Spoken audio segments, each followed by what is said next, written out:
everybody. Welcome to Anime Sickos. It's the podcast for geniuses and the only podcast where we claim to talk about the four pillars of modern misery, anime, gaming, posting, and jobs. But what we're really doing is congratulating ourselves for having produced and released a play, which again is not what the podcast is supposed to be. The podcast never said that it was going to be 2-hour-long audio drama plays.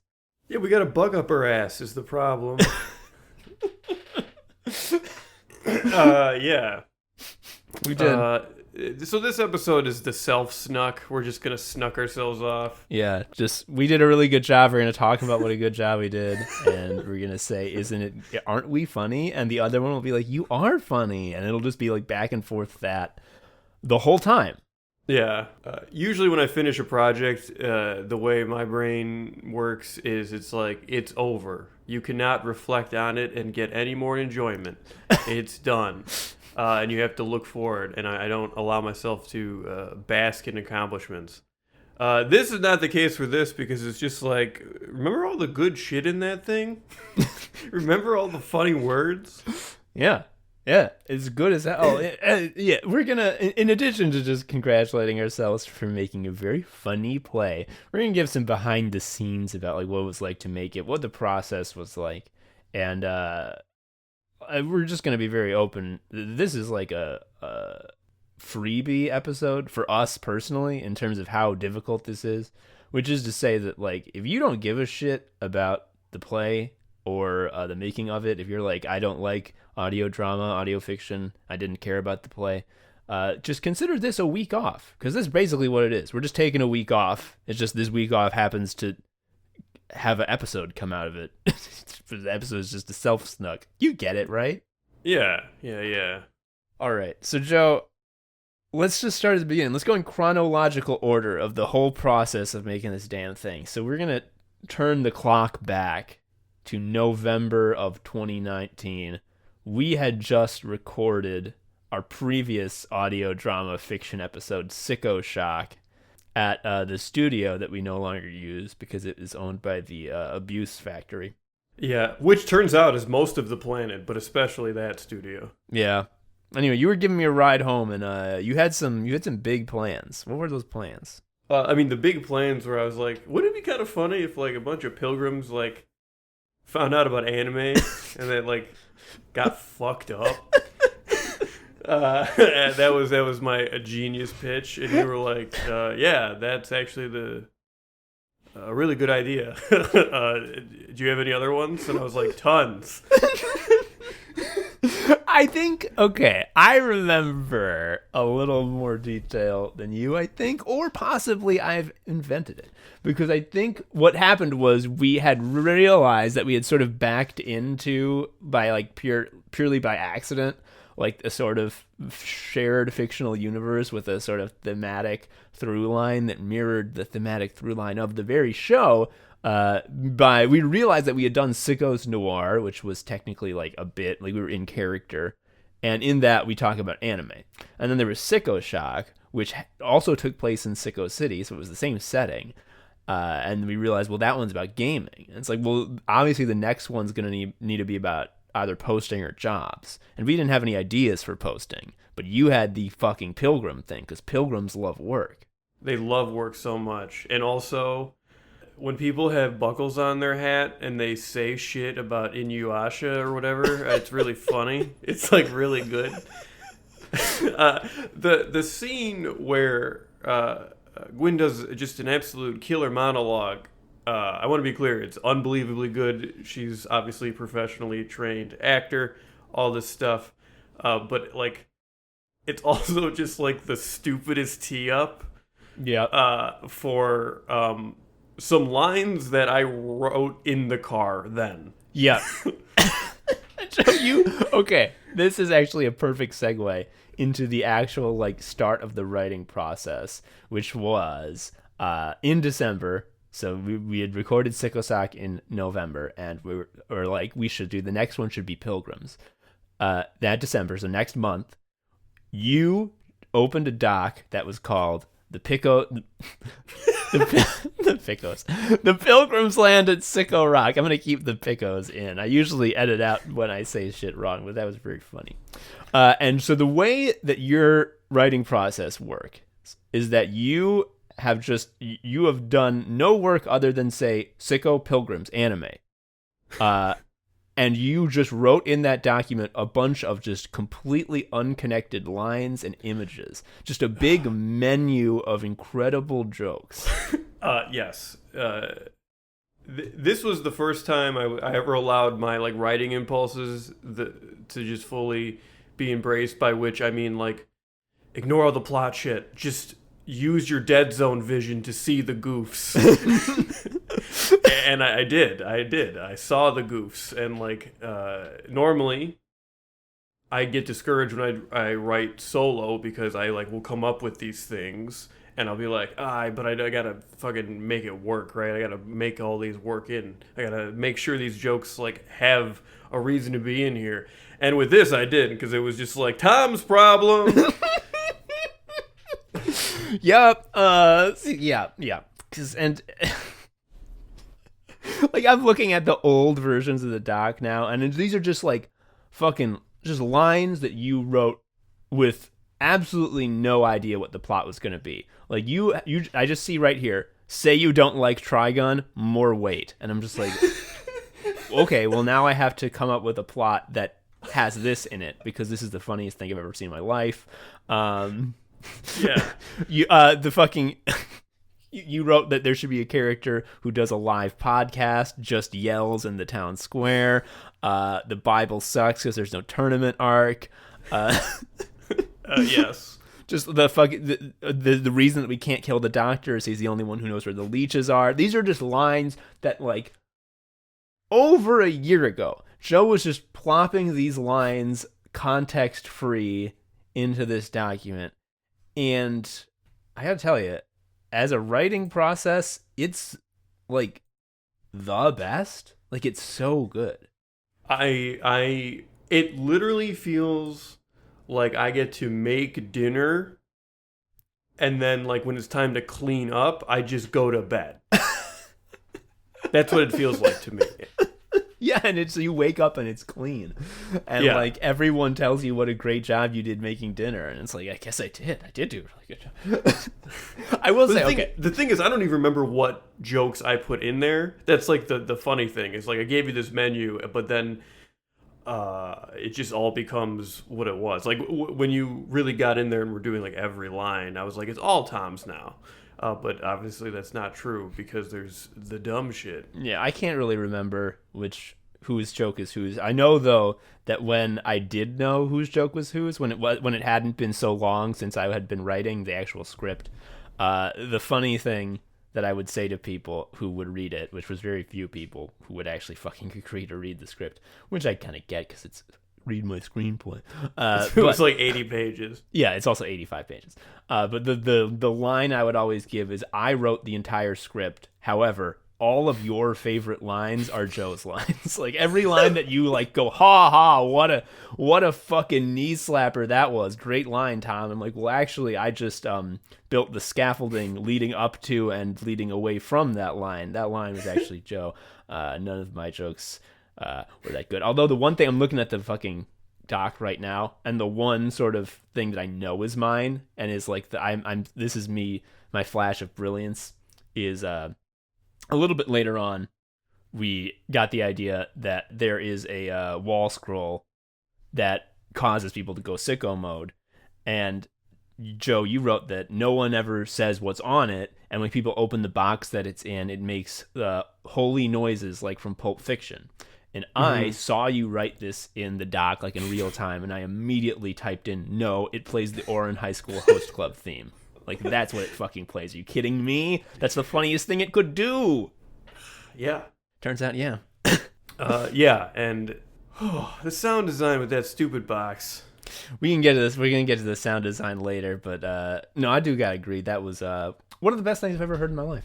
there was definitely skewers where I would give you one joke, and people were like, "I love this one joke you had." You're like, "That was the one Joe wrote." Yeah. I mean, I would never take a joke from you without asking, but I'd be like, I'm going to fucking use that line. Is that okay? You'd be like, yeah.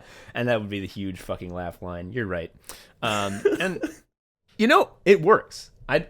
We both get fucking joy from it. Our brains both go, ook, ook. We got the special coin when it happens. So, like, hell yeah. I say continue. That's what the sicko mindset's all about. All right. Okay. But now's my time to shine, which is how did I come up with the fucking plot? Now here's the deal. At first, I was sort of like just following Joe's lead, which is like just write down what would be funny and cool to have in this setting. So I just started coming up with characters. Like obviously Joe and I are the mayors, like because we're the sickos. And I'm like, now who are some people who would be in the town? There'd be like the secretary. There'd be a smirking villain, like a fucking Chillingsworth type from Scarlet Letter. There would be that guy. There would be like someone who gets really intensely against sicko mode. There would be someone who is like the voice of reason. Yeah, that would definitely be that. There needs to be a patient zero for sicko mode. You gotta have one of those. You gotta, and like when cog work gets invented, like by now we realize like, okay, the main plot is the pilgrims discover anime. It's awful. So they invent cog work to tamp it down. And so like, well, someone has to get crushed by cog work and like be like the sort of scapegoat, the entire like tragedy in miniature, the whole tragedy focused on one specific person. And then there also needs to be the boss. There needs to be a bad boss because you can write boss jokes. And once I sort of had that, I'm like, how do I actually make that work like structure wise? And it hit me thinking about the Venture Brothers, like, there's always got to be two guys standing next to each other. I'm like, because then they can do bits. Yeah, exactly. Like one of them could react. One of them says a funny thing, and instead of it just ending there, the other guy says another funny thing. Exactly. So I'm like, well, I gotta make it so that all these characters are linked. And then I had the genius idea: make the God spheres a family. Like, I know there's going to be the secretary to the founders, and I know there's going to be the person who hates sickos. I know there's going to be the person who's like, you're all going mad, and I know there's going to be a patient zero. And I'm like, make them all one family. And I'm like, fucking ding, I've done it. And then I'm like, wouldn't it be fucking miserable if the person who gets crushed by cogdom is the fucking self-insert character. All the characters are self-insert characters, but Young Goody is clearly the most self-insert of all the self-insert characters because she does Anime Sickos. She does the podcast in the fucking play. and feels the most pain. Yeah, just like us. And I'm like, well, obviously it would be absolutely the worst if the boss was someone who, like, she loved and loved her back. And also who was funny before he was a boss. And I'm like, that's got to be Jordy. Jordy, yeah, for sure. Yeah, Jordy is also a go-to dumb team name that is like part of the Sickos canon. Like very early on, we're like, I don't know, some teen. I was like, Jordy. His name's Jordy. And there's sort of like this forever teen, this Jordy that sits in the margins that we can conjure up. And then I thought to myself, oh, well, what would be really smart, because I know that Gwyn works as a writer for Pleasure Hound, which is a great serial fiction podcast. And one of the conceits of that show is that it is a doomed town from the past founded by two dudes who look back on the folly of it all as ghosts. And I'm like, we're doing Pleasure Town. We're ghosts. And I'm rubbing my hands together because I'm about to do a big steal. Yeah. There was another thing that Pleasure Town did inspire, but it's from episodes that have not been released yet. Gwyn says, don't say exactly what it was. I'm just saying that Pleasure Town is great, and it provides a lot of scaffolding if you want to learn how to do a fiction podcast. Anyway. It was also the perfect blueprint for how do you, in an audio drama, set up like a location very well, and jumping between that without obviously having visual cues. It was very useful for that because we didn't know. Yeah. I think it pulled it off. I think it's pretty good. I think also part of what's funny. I'm really proud of this because just like, this is something that happens to me every time I listen to a fiction podcast. I fucking forget who everyone is. Like, because if I space out for one moment in the first half hour, I'm listening to gibberish at that point, because who are these fucking people? So I made so sure that when Dr. Villansworth goes around meeting everyone, he's like, I will say all of their names out loud multiple times. And then, like, he reviews to himself who everyone was. Like, that's funny as a joke. Like, isn't this a funny meta humor? But also just, like, every audio drama should do that. Sorry. This is where I kind of come in as a documentation specialist. Like, that's just a good way to present this information. I'm sorry. Like, I know it's not artful, but, you know, like the way Nintendo has, like, their in-house style where you bold keywords. Like, you should just do that. Yeah. Eventually, once I sort of understood who the characters were, then I was sort of able to think about, like, okay, now where in the story are they going to fit? Like, what is their arc going to be? Because I sort of know the basic through line of the play, which is Act 1, town is good. Act 2, sicko mode starts. Act 3, we invent cogwork. Act 4, cogwork and sicko mode are both still really bad. Act 5, the town is destroyed. So I'm like, okay, I know that's going to happen. And then I have to figure out, like, okay, now, well, what are the people going to do? Like, what's their deal?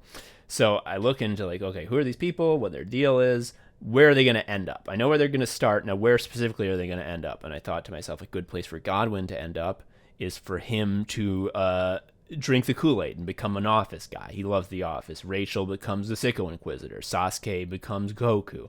Violet becomes an activist who no one listens to. Young Goody weeps openly at her desk, and Jordy is the boss. I'm like, okay, I got it. And then the one person who I wasn't sure how they would end up was Dr. Villansworth, because I got to tell you, this is behind the curtain, folks. This is the writing process. Dr. Villansworth was originally intended to be a villain, not a red herring, like, nice, normal guy. He was intended to be a villain. But what happened was, once I sort of knew the 5 acts and where every character was going to end up, except for Dr. Villansworth, I figured I'll figure it out as I go. I started to write out, like, a scene list. Like, here's every scene, and here's what's going to happen in the scene. And if there was any, like, specific jokes I wanted to put in there, I would, like, make a little subheading and be like, and then there it's there. So I'm not actually writing it yet. I'm just writing out an outline. And I get to the end, and I'm like, Dr. Villansworth has not done anything villainous this entire time. Like, no, there's 2 solutions to this. I go back and I edit the outline to make him do villainous stuff. Or 2, it's a big fake out, and he's just a nice guy doing his best who talks with that tone just naturally. So the Doctor was neutral at worst. You know, also, I forgot about this until we were talking about this. Like, do you remember when I asked you, there was one point where I'm like, what do you think should be where the box is? Because, like, I didn't know who was using the sicko box. Like, initially, the idea was anyone who became a sicko became one because they looked inside the sicko box. And I texted you one day, I'm like, where should it be? Should it be Sasuke has it? Should it be the Doctor has it? Or should it be, like, something else, like some other thing? And you didn't answer, and I'm just like, one of the other things could be, like, I don't know, like, it never actually got dug up. Yeah, and I was like, that's what would happen. And I'm like, oh shit, it never, okay. Yeah, well. Just sort of like an executive function failure that, like, kind of really made everything worse. Yeah, that sounds good. Like, that is a believable thing. And I thought, and again, this is the same fucking thing where I'm like, I'm in the weeds, like, working out the plot and writing the thing, and I'm just like, but why wouldn't we have dug it up? Like, how did we miss it? And you just wrote X's are scary. I thought the X meant stay away. And I'm like, okay. Yeah, that's it. Oh, fuck, it's so good. All right, so once I had the outline ready, and the outline pretty much ended up being how the script was. There was a lot of extra bits that, like, we couldn't get to. Like, there was supposed to be a lot of jokes about light novels, that, like, people were reading light novels in Modesty City now, but we could never get to that. There wasn't enough time. So I was writing it out. I was actually writing the fucking scripts, and it was actually not that hard, because I knew what the all the fucking scenes were going to be. So I would just write out the dialogue to match what it says. And I knew what I was going to do. And also it's very fun to talk in Pilgrim Talk. Writing in Pilgrim Talk is very fun to me. I could constantly talk about the hoop and stick. That's just like the one thing that I know is in the past. It's fun because it's not how you write. So it's like your brain is like, this doesn't count as real writing. I'm doing like fake garbage. Yeah, like I'm eating cookies. Like this is cookies. Yeah. Yes. I fucking whipped. And it's especially easy. Not easy. Well, yeah, no, I'm saying it was definitely helped along and made easier by the fact that 3 of the principal characters, Young Goody, Geordie, and Rachel Godsphere, were written specifically for their performers. Allie and Gwyn are on Shuffle Quest with us, so I know very well what they can do sort of dramatically as performers, and I know what their strengths are. So I was able to, when I was writing for them, like just be like, I'm all I have to do is just hear it in their voice. Like, what would be the thing that I want to hear them say? And then I would write that down. I want Allie to fucking do anime Sickos. I want her to say the anime Sickos intro, but replace all the anime words with modesty. Like, so I fucking could just write that. And I'm like, I know she's going to kill it. And I'm like, I know that she has the fucking chops as an actress to like portray the absolute like deadening devastation of working in the office. So I could just make that as bleak as I possibly could. Like I was not holding back at all because I'm like, I hear her saying this, and if I heard her saying this any less bleak than this, I'd be like, I know she can go bleaker. So I just did it. Similarly, Gwyn gets the only monologue in the play, and it's just because like I know she can do it. It's like you hire Eddie Van Halen into your band and you don't write a guitar solo. It's like, excuse me, he needs to solo. You need to make him solo. And then, well, Geordie, Dylan as Geordie, I think just it goes without saying that motherfucker just is Geordie. Yeah. It was a bit of a typecast situation. I was called to mind how Jackson Public and Doc Hammer talk about writing for Patrick Warburton, where it's just like he's the easiest to write for because he will always deliver the lines exactly the way you think when you write them. Like actors will sometimes put an interpretation on the line that you didn't see, you didn't intend, but like with Patrick Warburton, he's just like the most simple to use instrument. He's just a flat multiplier on funniness because he will always do exactly what you think, and what you think he will do is the best possible thing. Like he's just gonna say something. He's gonna say this line so fucking well, and he does, and it's like, well, there it is. Nothing more to consider. It's done. Move on. And that was it for Geordie. Yeah, when we recorded his lines, we had to be clear, like, we're not laughing as hard. It's not because you're not doing a good job. It's just that we've heard it like this in our head, and you are giving us a thing we already know. Yeah, like in the table read, a lot of times we were like honking and laughing. But not so much for Geordie, because it's like Dylan, I know this is the first time your mouth has spoken these words, but I've heard you say these lines 100 times. Like, it's not novel to me. I know how they sound. Like, so, like when he gets into boss mode, he says so many filler words, and like that's not ad-libbed. I wrote every single filler word with intention, and when he was recording, I'm like, you got to say this verbatim, because like I didn't write this fucking circuitous filler word, buzzword nonsense just at random. Like this, I heard it in your voice, and this is the best way to do it. It's like telling Mozart to take a note out of there are too many notes, take a note out. And he's like, you can't take any of them out. They need to all be here. They're all crucial. It's like that. And fucking, he killed it. It was incredible. Luckily, they all 3 said yes. I didn't think they would say no. If they had said no, I'd be fucked. Yeah, generally, like, what we're saying is bad screenplay advice, because you don't write like the actor you want to play. You don't be like, Shaq hopefully says. So, starting with the person in mind, in general, probably not the best way to do it. But with us, when you have a small circle of friends and you know exactly who will say yes to your dumb project, oh yeah. It also helped that we said that we will pay you. Like, that was like the second line. It's like, hello, would you like to be a part of this project? We will pay you. And they all were like, yeah. Yeah. Hell yeah, hell yeah, hell yeah.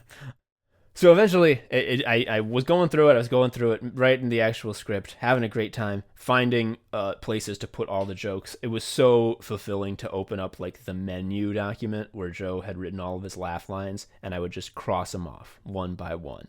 That's done. That's in the script. That's in the script. Now that's in the script. Now that, and it's just like I'm doing it. I'm fucking killing it. I'm almost done. And then I was done, and I'm like, every single time I finished a scene, I would text Joe and I'd be like, "Hey Joe, I just finished up Act 2, Scene 4. I really love it. If you could look over the screenplay and give me any notes. If there's any parts that we could punch up." And I did that every single time I finished a scene, and that bitch never did it. No, because I don't know what I would punch up because you started with my jokes.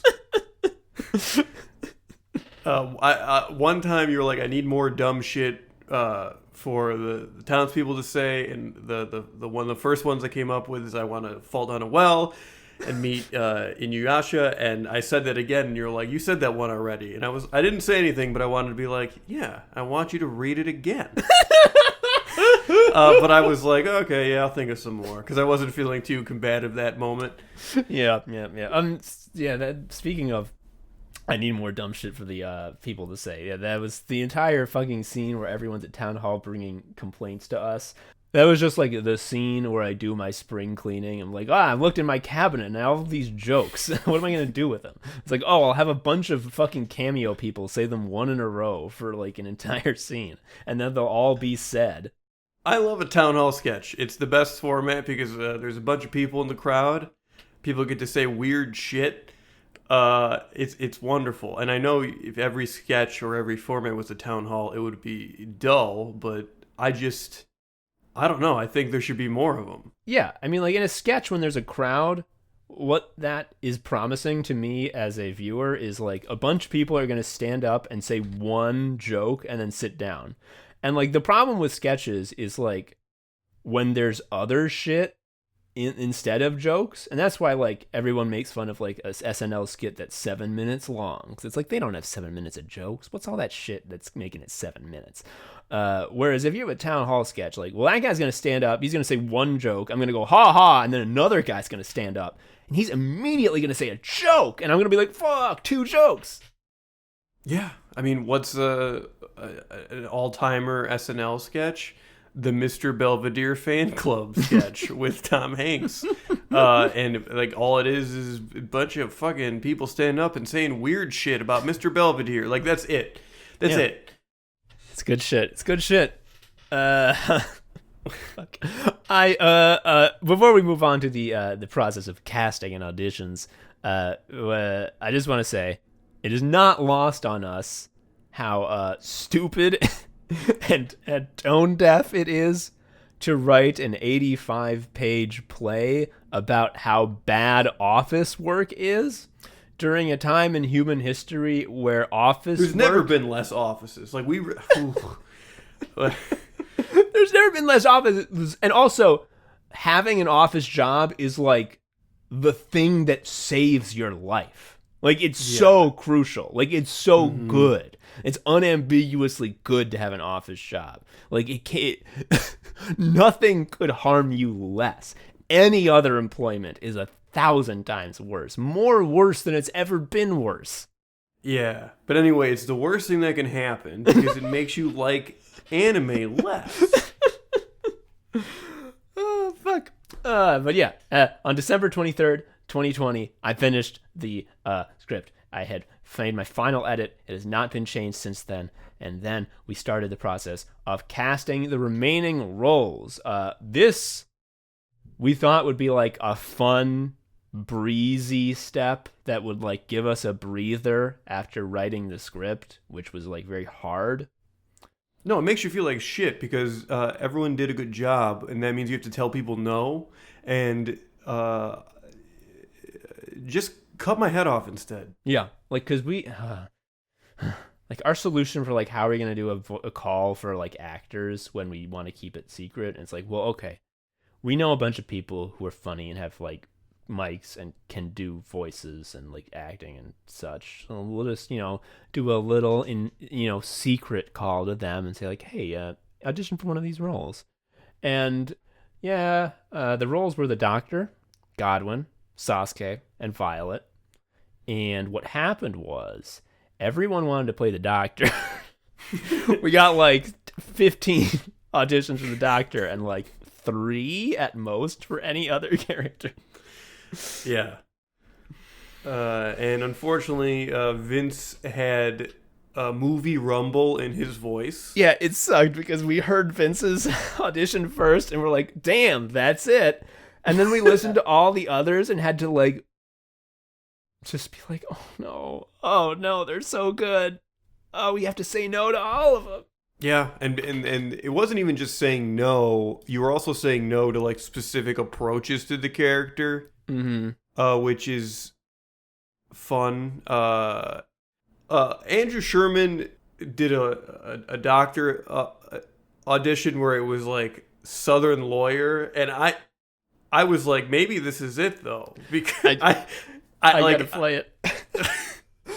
Dude, I'm gonna play it right now. All right, I'm going to try something weird. Feel free to disregard it entirely. I feel like an old-timey Southern lawyer voice might work here. I know that's going to sound weird off the dome, but here we go. Modesty City astounds me anew every morning. Oh my God. Never have I seen such contented people. I would hardly have thought it possible for such a thing to last.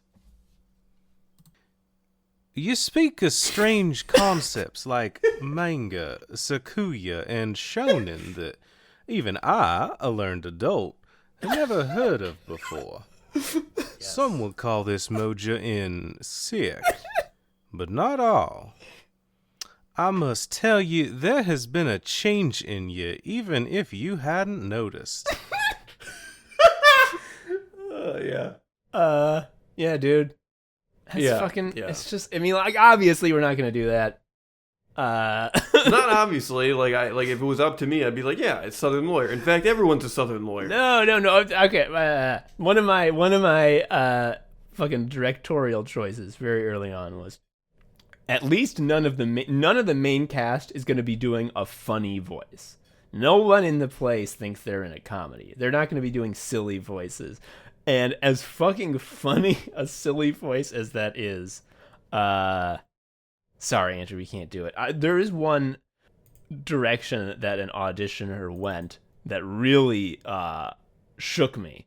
That I was like, oh shit, like, am I gonna have to rethink everything? And that was that Quinn Welsh Wilson auditioned for Godwin and spoke in a British accent, and I'm like, fuck. I explicitly say that all these guys are from England. Should they have accents? Oh, no! Oh, yeah. It's even funnier then, though, because only one of them has it. Yeah. I'm going to play Quinn's British accent now. I'm sure we'll see much more of you, sir, both as patients and as friends. I work as a secretary to the founders. Secretary. I imagine a man of your stature will often be needed in town affairs. In my fear, I did what I could to learn more of this envoy. I spoke to a fellow citizen who knew a trader from Japan when he was back in England. To hear him tell it, people from Japan do not have red skin, horns, and goat hoofs. They actually look rather normal. I gotta love Secretary. Secretary is really good. Old Scratch, that joke was in there from the beginning. Yeah, his name was Old Scratch. No, that was his nickname. It was his Satan. Christian name was Satan. Yeah. I will say, as like, I was tempted with that British Godwin, but Andrew, he won us over with the way he said the company's mission statement. It was complete, sincere, dumb guy, like, believer. Like, it was perfect. Yeah. It hurt. Because, like, Godwin's whole character is that he's someone who would be, like, the best of us if no one led him astray, but he's also an idiot who will follow anyone who leads him. So, like, as soon as he sees the office, he's just like, Well, Oh, he saw a motivational poster and now his brain's fucked. yeah, and like Andrew's ability to just sell that he believes it completely killed me. And like we told him like, yo, that was what got you the role. And he's like, oh, that's because they made us memorize the mission statement of Steak and Shake when I worked there, and we had to say it every day. And he rattled it off the dome, and I wept because he wasn't acting. It was real. Yeah. See how I've been branded. Oh, fuck. So I want to play some more doctor auditions. There were the most doctor auditions, as we've said, and there were some really fucking good ones. One that I knew we weren't going to go with as soon as I heard it, because it is like a silly voice, was my good friend, former Shuffle Quest cast member, Codex Melcher, one of the best people. They gave me an audition where the doctor was Werner Herzog. And here it is. Modesty City astounds me anew every morning. Never have I seen such contented people. I would hardly have thought it possible for such a thing to last. You speak of strange concepts like manga, sakuga, and shonen that even I, a learned adult, have never heard of before. Some would call this mode you're in sick, but not all. I must tell you there has been a change in you, even if you haven't noticed.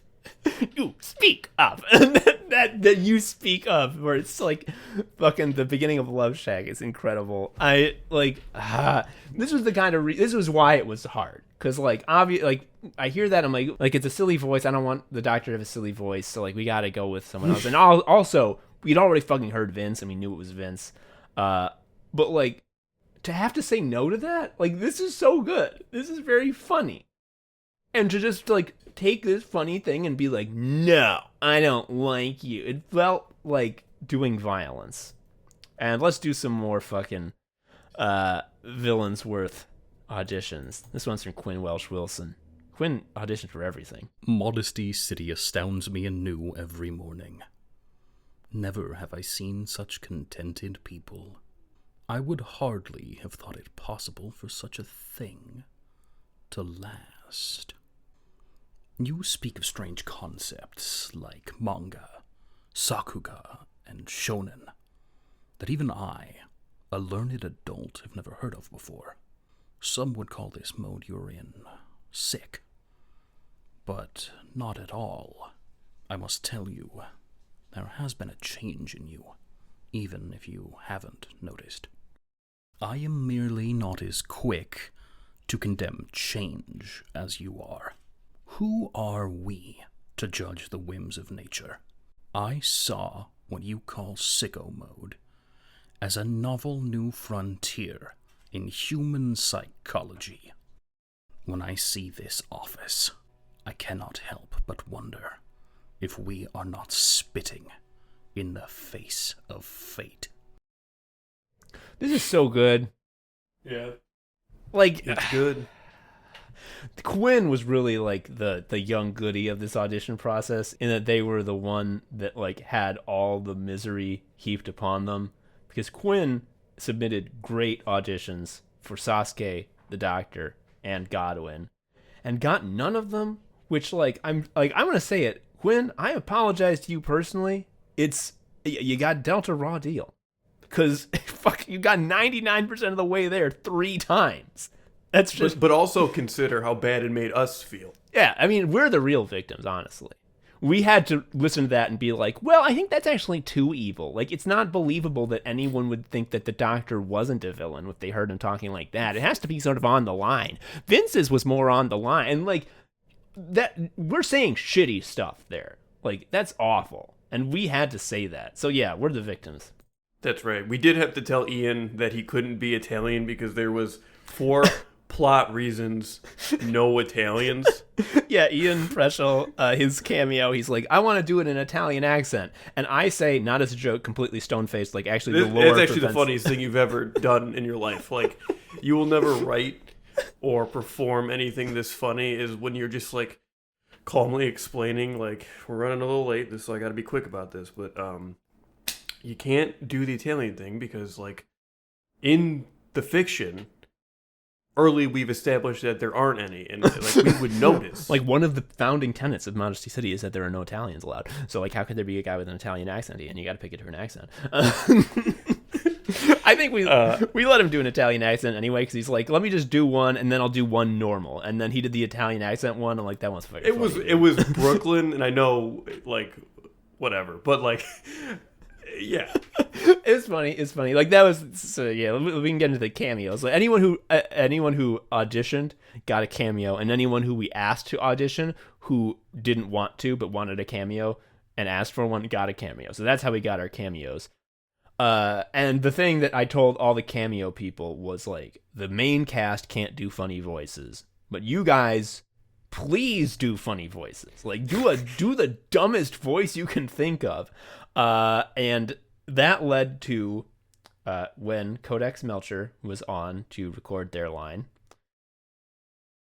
I was like, now you can do a couple of takes. If you want to do a funny voice, you can do that, and then you can give me a normal one, and then I'll pick the one I like more. And they were like, no, I know how I'm going to do it. And I'm like, okay, cool. And they're like, yeah, no, I've read the line, and I've decided how I'm going to read it. And that line reading of the best you got is don't look at a spooky box is my favorite reading in the play. The best you got is don't look at a spooky box. it's fucking funny. It does a nice job also pointing out that the line before it, like, your explanation sucks. Like, it's such a non-answer. Like, I say it in the same sort of, like, pilgrim leader tone, where it's so That's actually, serious. I'm glad why no one did, like, British accents, because I can't, like, anything a British person says to me is right. So if I'm, like, listening for lines, Yeah. and even if the words are coming out wrong, but they're saying it British, I'm like, yeah, hell yeah, crushing it. Yeah, I think that's why we decided that, like, Godwin couldn't be English, even though it would be funny if one person had a British accent and no one else brought it up.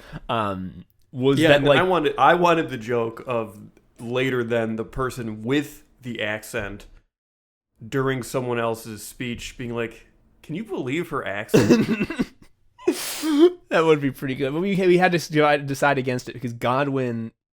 If Godwin has a British accent, you don't buy that he's dumb enough to fall for this office shit. And I know that's not actually Yeah. true. There's plenty of dumb British people. But as an American, that voice is that's the genius's voice. That's the voice that only a mastermind has.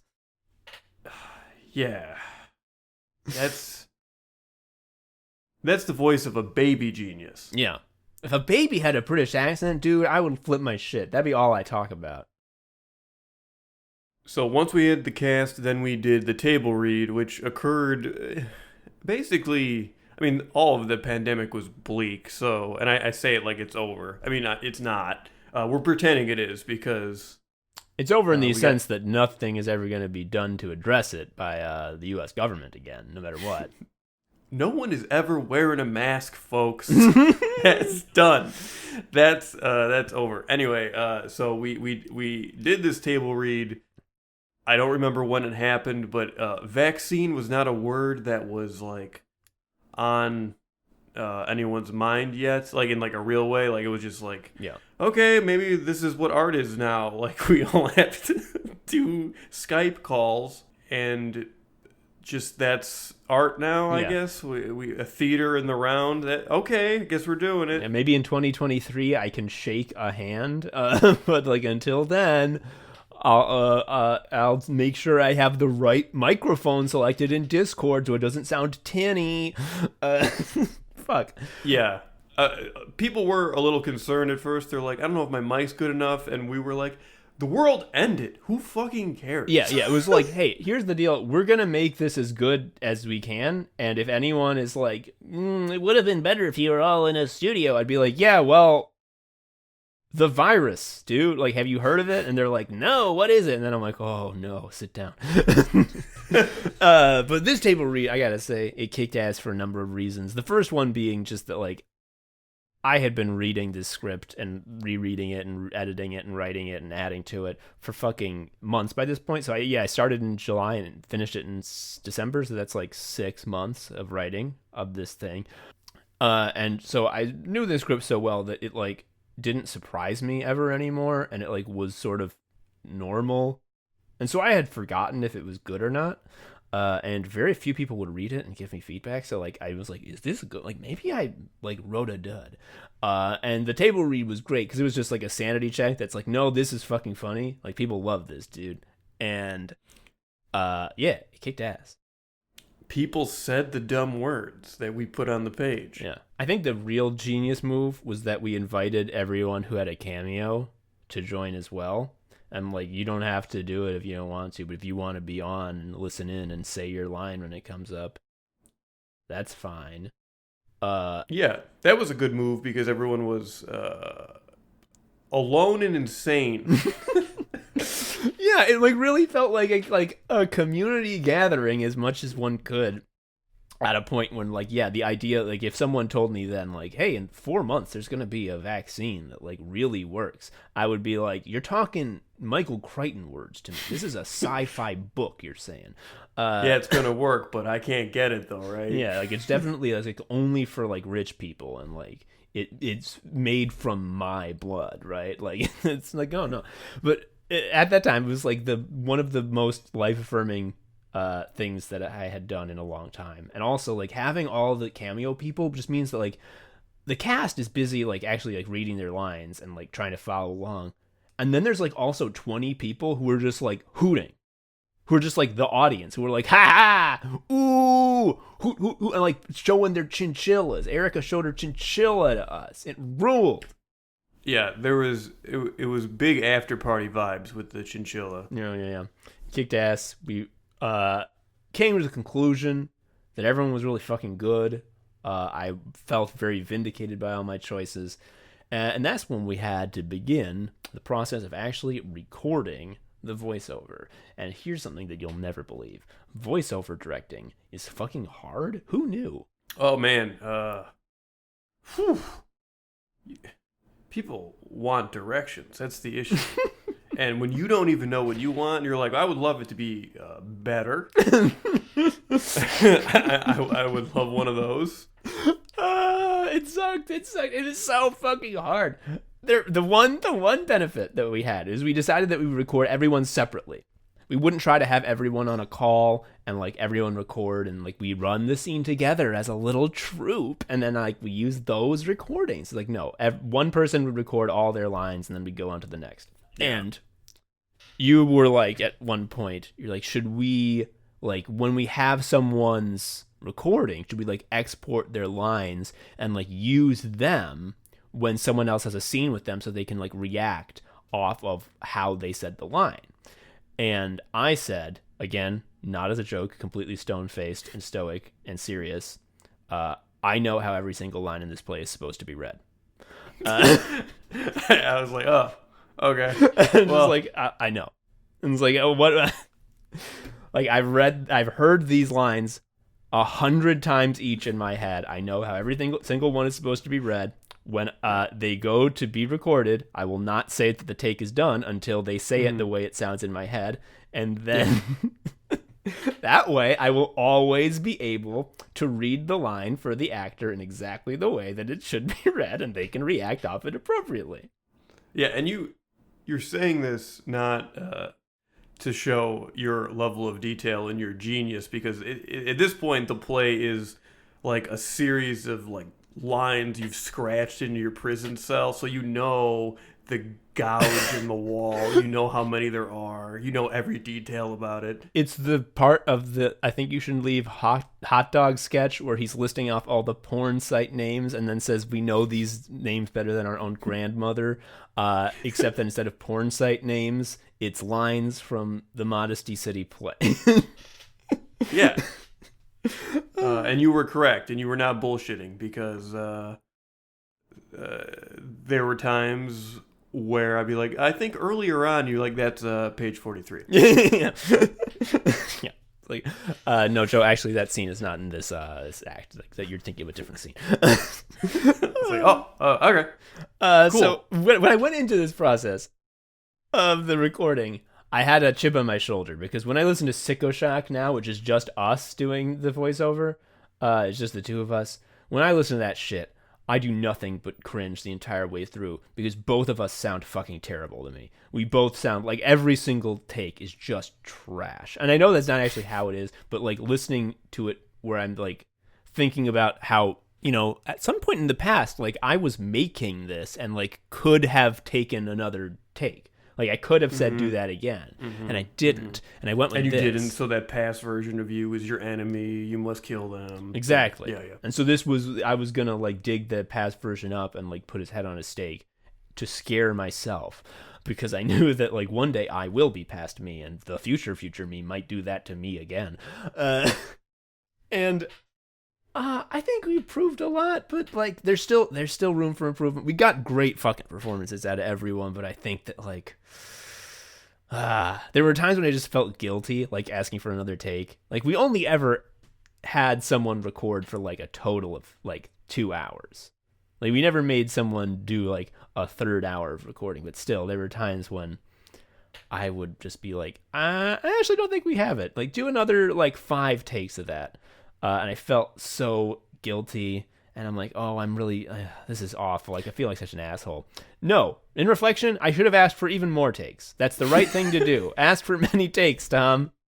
It's good when it's like, yeah, I'm going to need 8 kind of yell responses.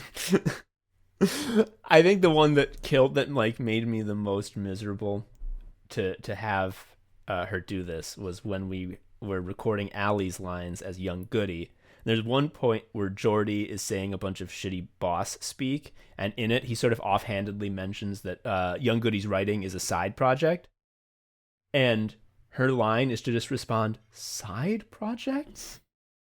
And I made her say that about 100 times because I had to like stop and like explain in like a whole paragraph like exactly what type of pain is being expressed when she says side projects, because it's not only that your life's work is being disrespected and you're starting to dawn on you what exactly is happening to you, and that this is not a thing that is temporary, but this is going to be your life forever now. But then also on top of that, you are starting to see that this person who was your friend, your best friend, the person that you entrusted and you know, was an important part of your life, has now changed and is essentially died in front of you. Like Jordy died just now, and a monster is wearing his skin. And I need you to get all of that across in the words side projects.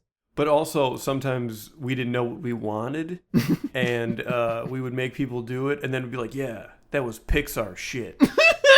Yes, that was our one line. That was our big, that was our big hooting like line.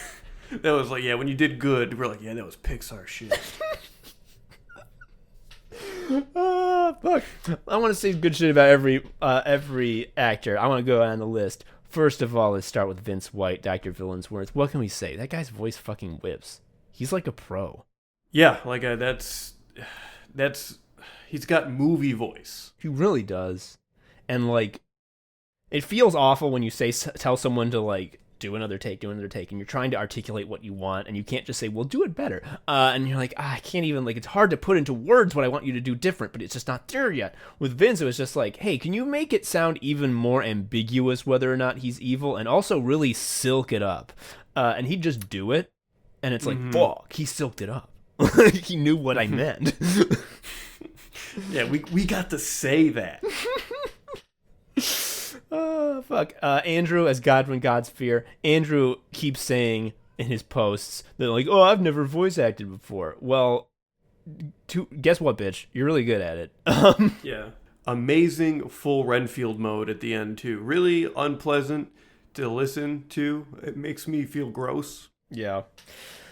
Oh, man. Just like he is asked to do a lot as Godwin. Like at the beginning, he has to be like so friendly. His voice has to just be like a big sunny smile. And then like when the sicko mode occurs, like he has to just become a wreck. You have to believe that like this is a guy who was getting by purely on the fact that like things were good, and like he doesn't have the backbone to stand up to like life when shit goes wrong.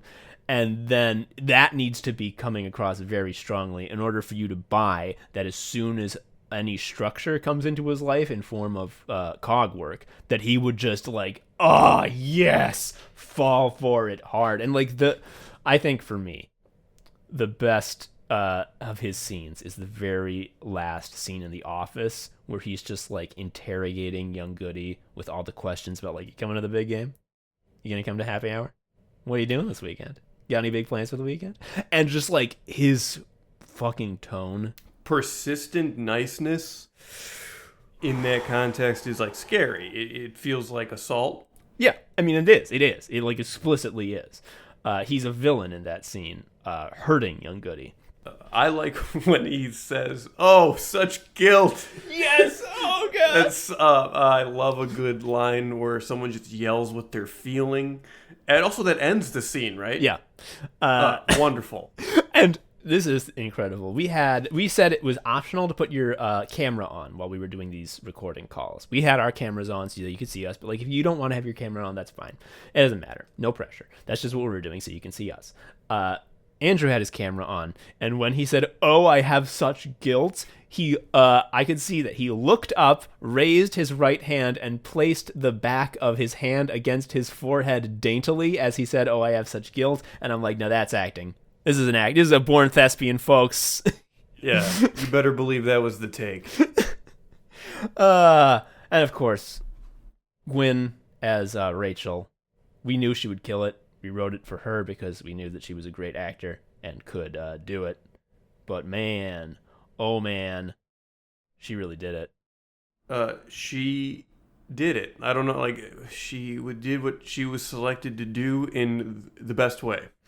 The scene that was hardest to get out, but I think came out so well because we stuck with it, was when we visit the Godsphere house after like the big Act 3 confrontation at the town meeting, and they're all arguing amongst each other. And I was like, you know, I need you to understand, like, Rachel needs to be so quiet and talking so slowly, because that is more scary than if she was all riled up. And I kept having to be like, Gwen, slower, even slower than you think that it is reasonable. And when we got there, when she sort of clicked what it was going for, and she started doing it, I get chills. It's so scary. She sounds so fucking mad. Yeah. Pixar shit. And then, of course, when she's just a sicko inquisitor, we're like, go ham. Just go nuts. And those were some one-takers. That was incredible when like we would do the initial read-through of a scene, and we would just be like, I think we got every line. No need to go back and redo any takes. And like that happened a few times where she's just like, and perfect. Joe, Mike Hazer is Violet. I didn't know that Mike Hazer was going to do any voice acting. She was great. Folks, yeah, Violet it was a incredible. Slam dunk. Violet has the important role of any good piece of art, which is to say, do socialism. Yeah. In the most explicit terms, is just like we have to control the means of production and have it only serve us. And on top of that, you have a character that has to function as a believable person in this town, but then they also have to have it weigh on them in a way that is not like they get burned. You know, like their way they weather it is very much on the sidelines. Yeah, like Violet doesn't get like a big flashy end. Like she gets like, what happened to Violet in the fucking ghost scene? Because like her end is just that, like she has to live in the shit and become depressed. Like that's what happens to most of us. Yeah. Like you still have to hang out at the spot that sucks. And Mike really fucking I was blown away. I was very impressed. The parts where it is just Violet saying good politics is like that's tough. And I was writing that, I'm like, this might be a little too on the nose to just be like, labor is important. It should be respected. I'm like, this is going to be tough to like make work. I think I might have to cut this. But that's where the pilgrim talk comes in, because like that's kind of how they talk anyway. Yeah, and she fucking delivered it with like the fervor and belief. And I'm like, no, this would be like, you are an activist, actually. You would go out in town square and say this because like I felt how miserable and depressed you are about all this shit happening.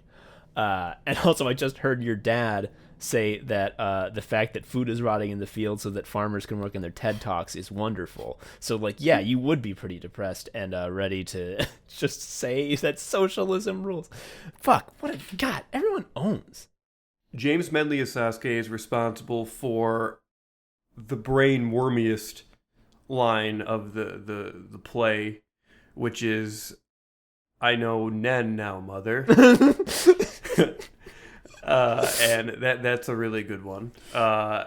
Here's the thing about Medley. I've worked with Medley and done creative stuff before, and Tom was like, can he do like voices? And I was like, oh, you don't know that like before he was just like yelling and doing voices.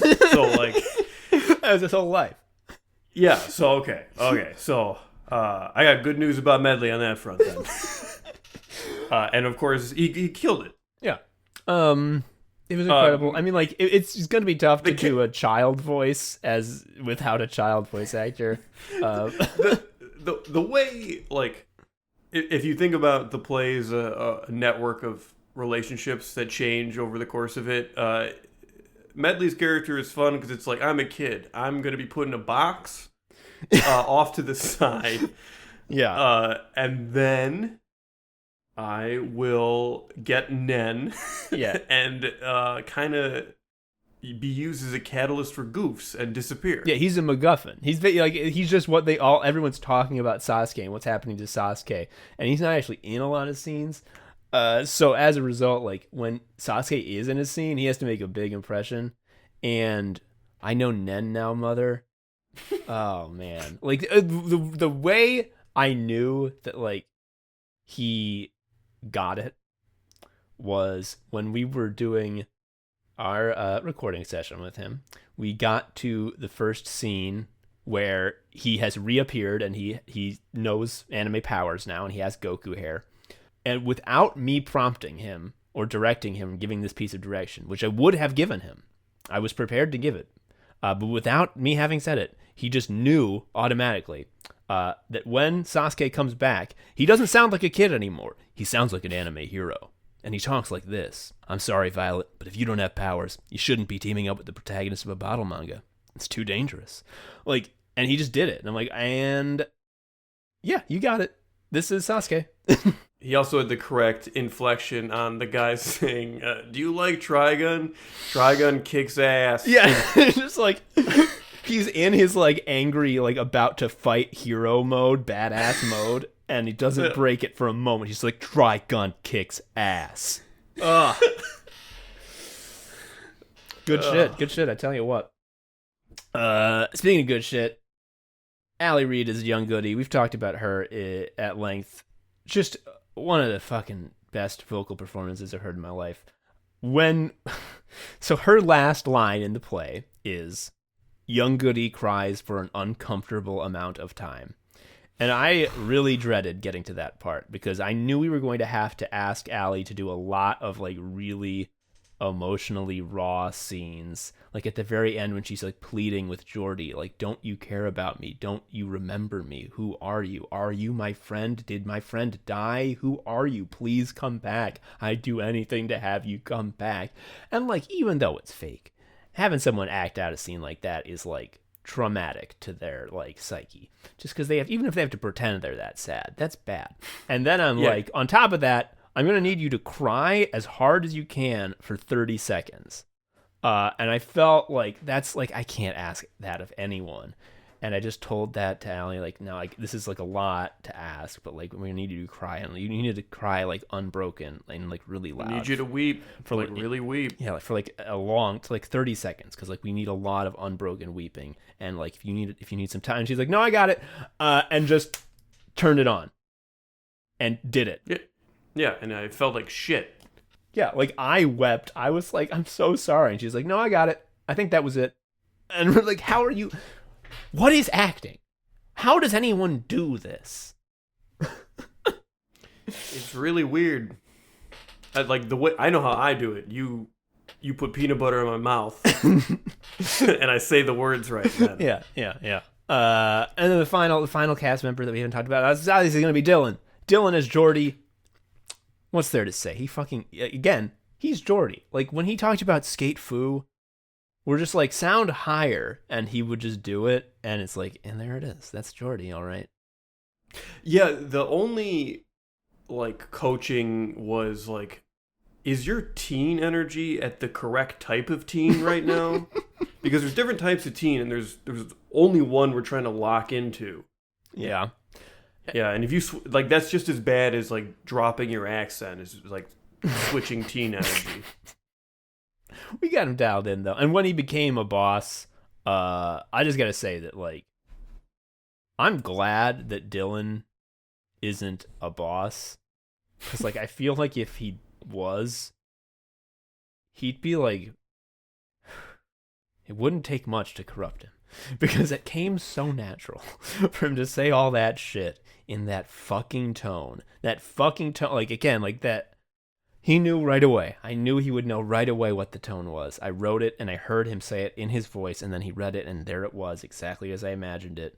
But just like the tone is so fucking odious, and he just knew it right away. Oh, fuck.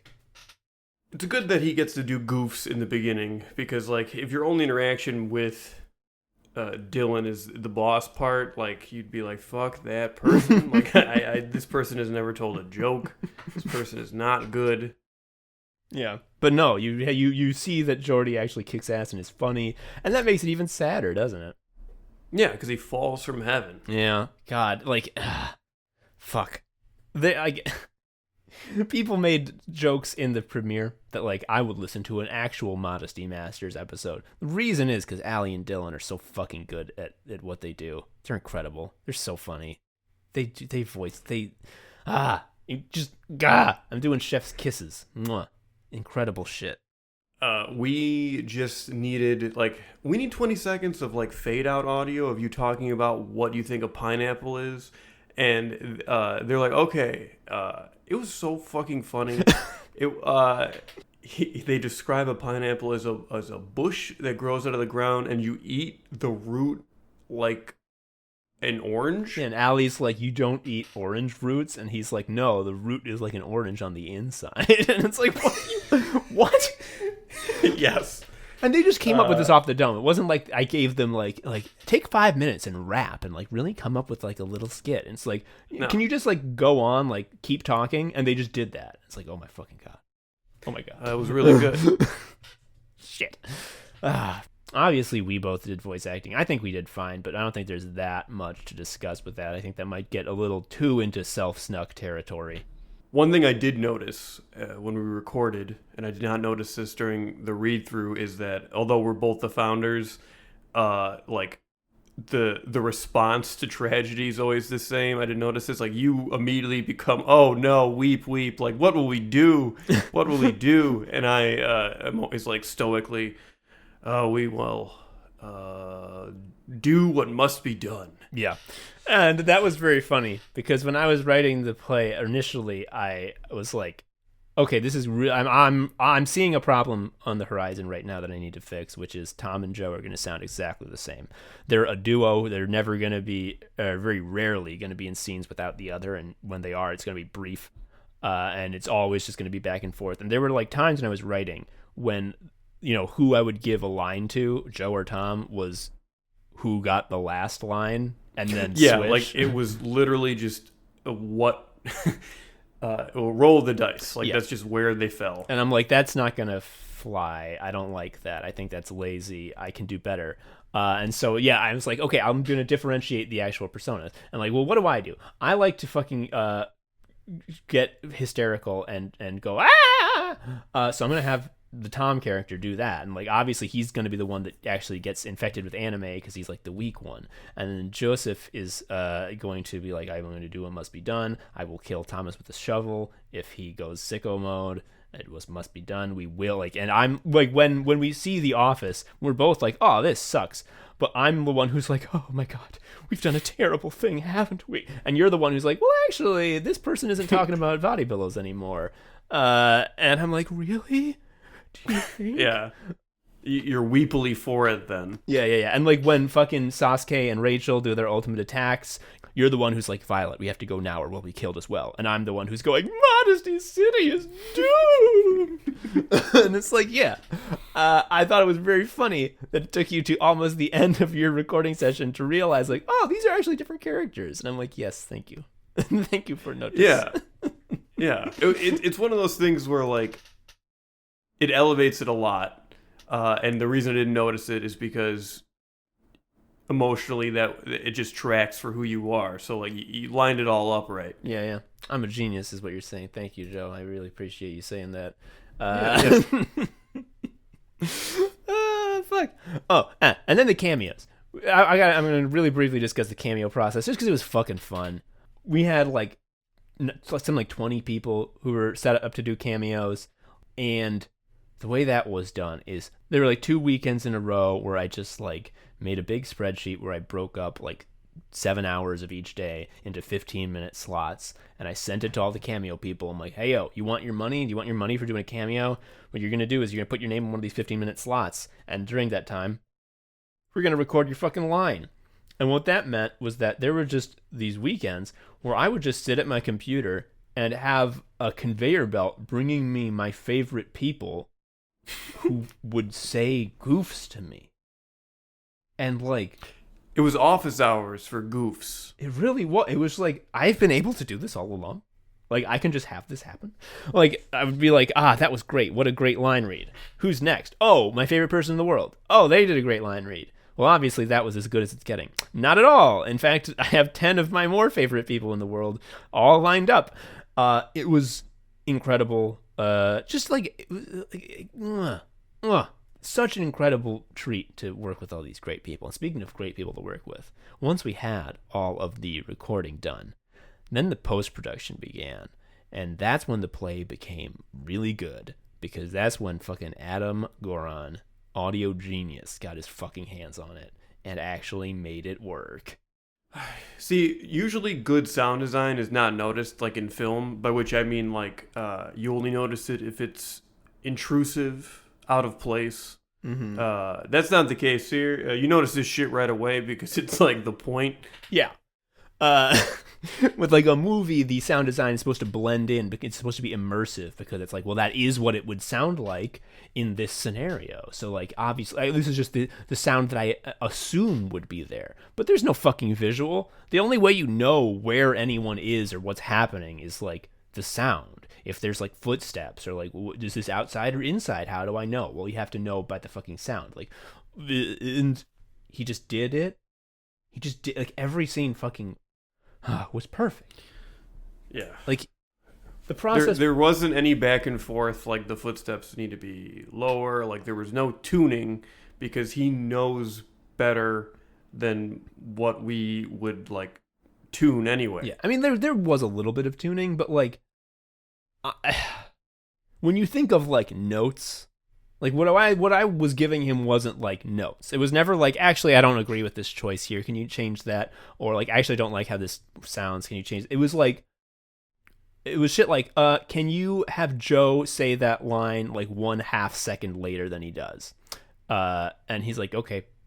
And, like, that kind of, like, baby shit. Like, very minor changes. He would just, like, present shit to me that blew me away. Like, every weather effect in the entire play is just him.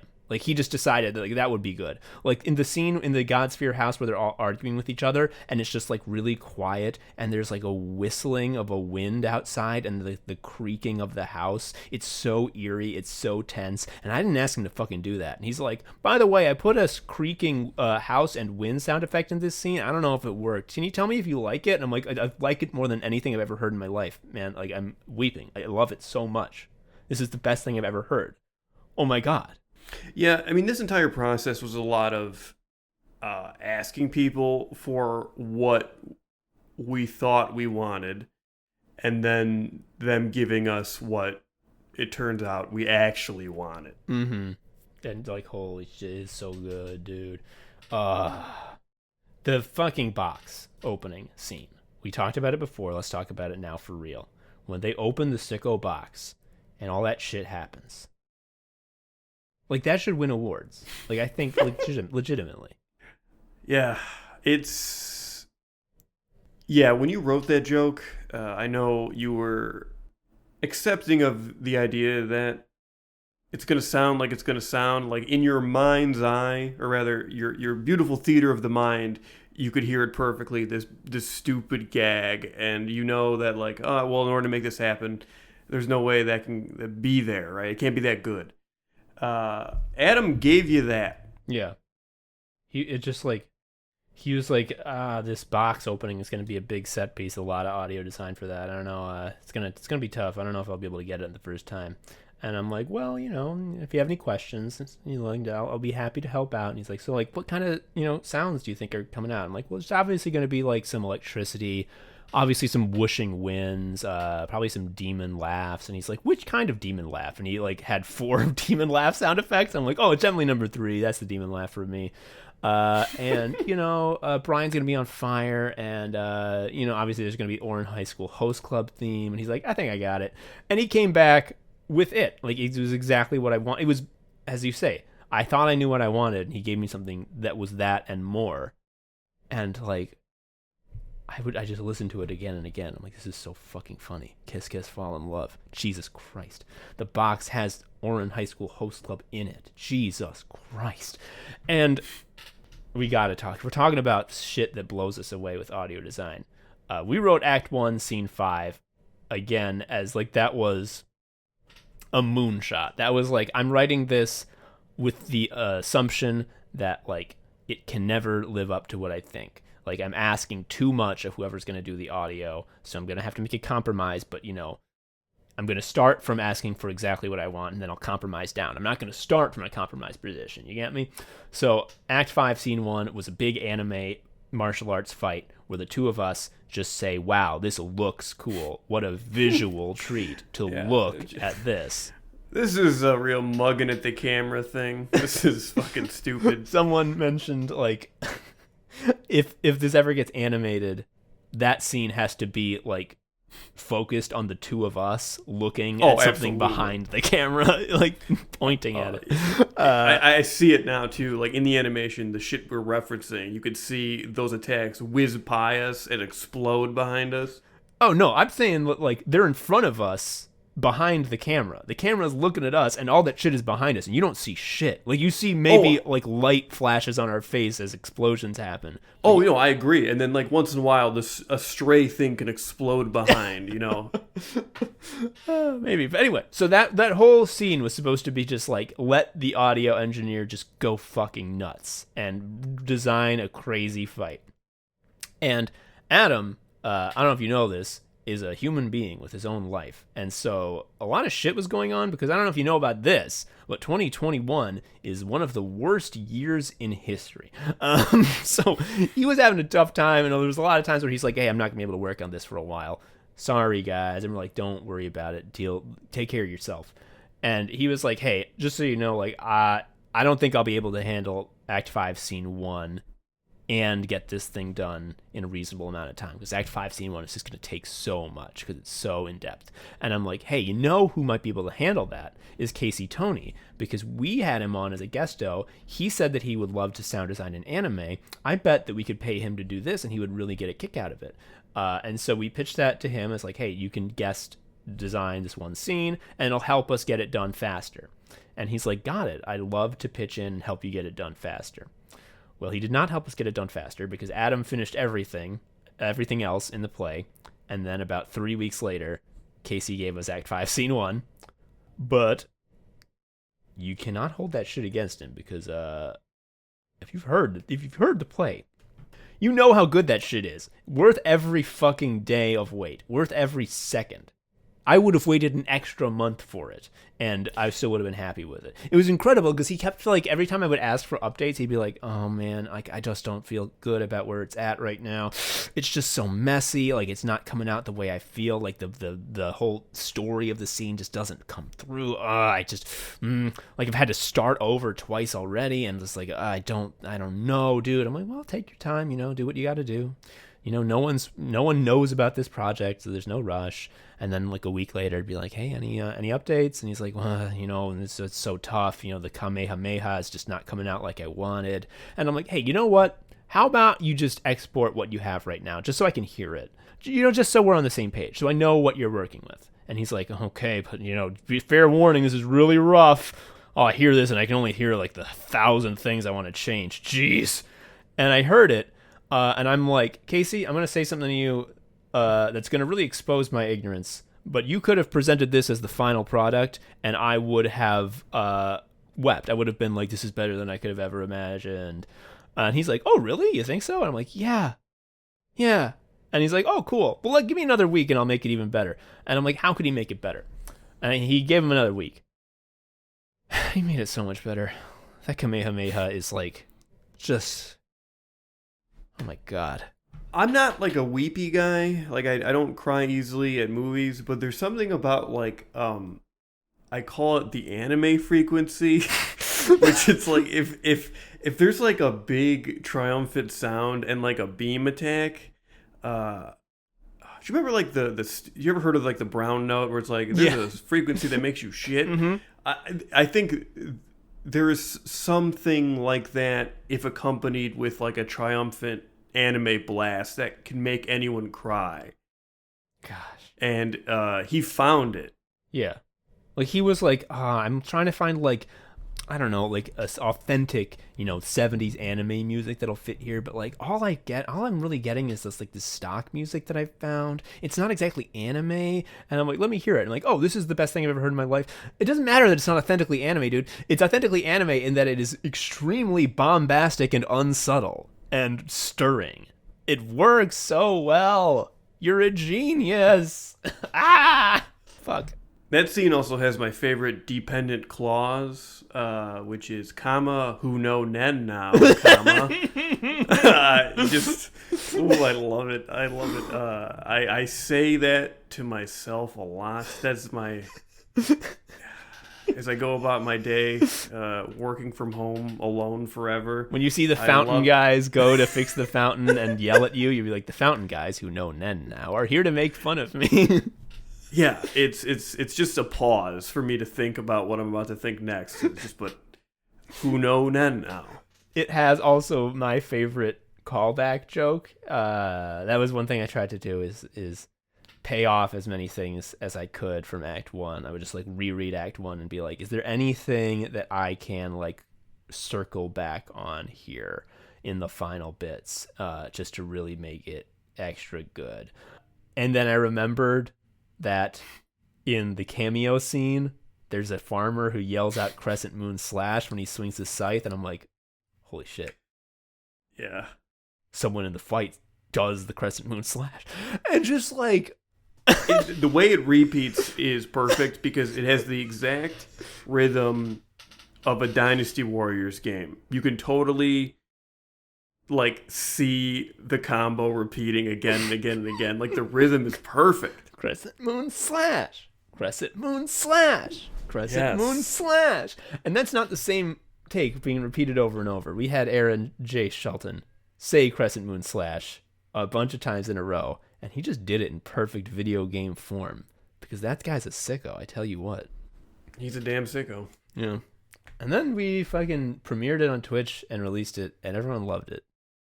That's the story of how we made to play. Yeah, I don't know. It was a very life-affirming experience. It felt like the equivalent of a live show in some ways. I had the same nervousness, except I didn't have to do anything. It was just because you just press play. Yeah. But it was the similar feeling, and I think what was cool about that, it was just sort of a recognition of what was put into it. Yeah. Because like we did decide to make it a secret project, which means that like Yeah, which is great when every time, like, when people say, hey, I can't work on this right now because life is awful. It's a secret project. We can't be like, yeah, there's a lot of people waiting for this. yeah, A lot of people want to know about this secret project. No, it's like, yes, take as much time as you want. Yeah. And hopefully it happens. Yeah, so that was a benefit, but like the drawback of it being a secret project is like we got no like support. Like we have no idea if there actually is any demand for this. Like it could be that people are just like, oh, I actually don't like fiction podcasts. I have a tough time following those. I don't really like. I'm gonna skip this episode. Like it was not a guarantee that this would like be worth it, especially considering like how much fucking like we made it legit. Like we didn't cut any corners. Like Sicko Shock, we were definitely cutting corners, and it was because we were just like, let's try this out as a little experiment and do like the bare minimum to make this a thing. And now we're like, well, now let's do the full sized version. And just it was a lot to put in for something where like we don't get any support as the process is occurring, because like no one can be like, wow, sounds great, looks funny, keep going, keep it up, because like they don't even know what it is. But at the same time, I really am glad we kept it a secret project, because that shit's very funny. Yeah, I keep thinking about people who listen to the show but don't follow us on Twitter at all, which I'm sure people do. So when it dropped, that week was different. That week was a little different. Yeah, like part of what I like about this show is that like we're flexible. We can do a lot of different things within this malleable format. We're not locked into one specific thing. We can sort of do what moves us, and that's one of the strengths of the show, that, you know, it's a creative outlet for, you know, all the different things that we want to make. We're not focusing on like, oh, I'm sick of this, it's stale now. Like, well, it's not going to get stale because it can be whatever it wants. When we get sick of one thing, we just do a different thing. And this really is the big example of that, because what the fuck were we thinking? Making a big play. I don't want to do audio shit ever again. Now I only want animation. Yeah, let's absolutely exponentially increase the budget, timeline, and workload. And suffering. Like, all we do on this show is accept that illustrators and cartoonists are the most punished people on the planet. They have the worst skill set because it's the one the devil tied to their hands. It's just bad shit. Yeah. And animation is all of the body ruining stuff that like manga is, but you make a guy's arm go up and down for like 3 frames, and that was like your week. Yeah. Gonna be good shit. Fuck, I don't know if aren't we gonna do another thing like this is the question I think is on both the fans and my minds. So the last one is posting, which means like we know this intrinsically. Cyberpunk is funny. Yeah. Cyberpunk shit is funny. It also stands to reason because with Pilgrims was like past, so we could do a time skip. The year is 30XX. So there's something there. Yeah, but we got it. I mean, we can't scale back the ambition. We have to top it. And I right now. Oh, sorry. I meant this is an MMO. Oh, fuck you. Yeah, sorry. Fuck you. Oh, Jesus Christ. But it's a Korean MMO. It's going to be free. Oh, okay. Well, then that doesn't change anything. Dude, fuck you. We're going to take a break. No secret projects for a while, at least. Hopefully we think up some funny shit to cook up, but we're taking a break because that was hard. That was really hard, but we did it, and I'm proud. I will say, though, before we go, I will say that you were required to talk about how good it is. You have to write an essay about how much you liked it. You have to post about how good it is and be specific, because otherwise we'll die.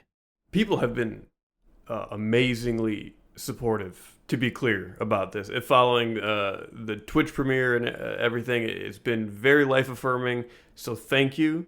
It's been very fun to know that, like, yeah, we did a thing and it resonated the way we intended it to. Oh yeah, I'm not downplaying the incredible support we've gotten from all of our fans. Really just amazing stuff. Really makes it all worthwhile. I'm saying that it has to continue.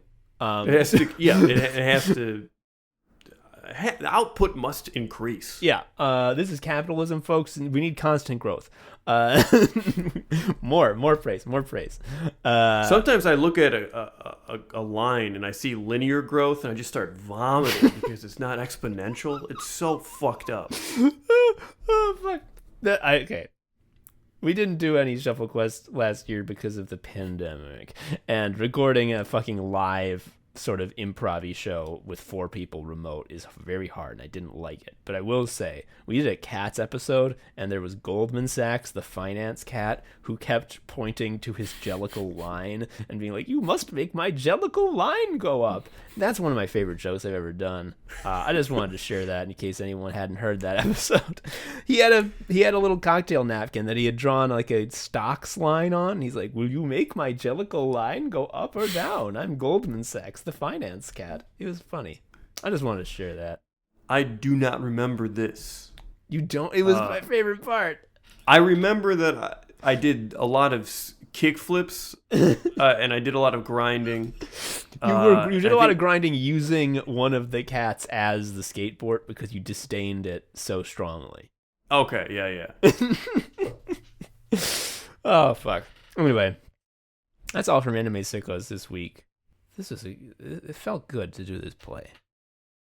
Thank you for listening to the play.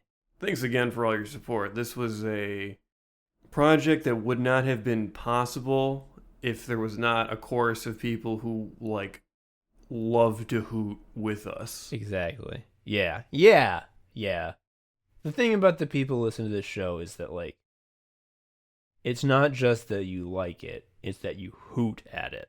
And that gives us the confidence to be like, well, if they've hooted at all that other shit, they're definitely going to hoot at this. And so we can just, like, stride forward into the unknown of writing a play and know that it's going to fucking whip. And it did. Hell yeah. So I think we have now self-snucked to completion. Yeah. It's over. This is gross. I feel awful now. It's bad. But let's do the sign-off so everyone can feel clean. I've been Tom, an Anime Sicko. I'm Joe, an Anime Sicko. We'll see you next time for an actual episode that's normal. It's just 2 guys chatting and not a big play. Have a good one. Bye-bye. Thank you for listening to Anime Sickos. I've been Tom, a sicko. You can follow me on Twitter at TomHarrison19. Joe is also a sicko. You can follow him on Twitter at ShariaUncle. You can follow Anime Sickos on Twitter at Anime Sickos or email us at animesickos@gmail.com. Please leave us a review or something. I don't know. Tell a friend. Anyway, until next time, bye.